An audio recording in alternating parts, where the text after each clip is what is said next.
The third type of seal referenced in the Canadian Electrical Code is a process seal. Its purpose is to prevent flammable fluids from entering the conduit or cable system because of a process seal failure.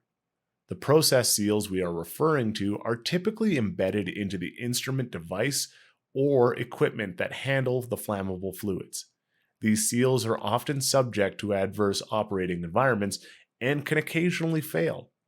For example, if we had a pressure transmitter in flammable fluid service, the pressure would be sensed by a pressure transducer incorporated into the transmitter housing.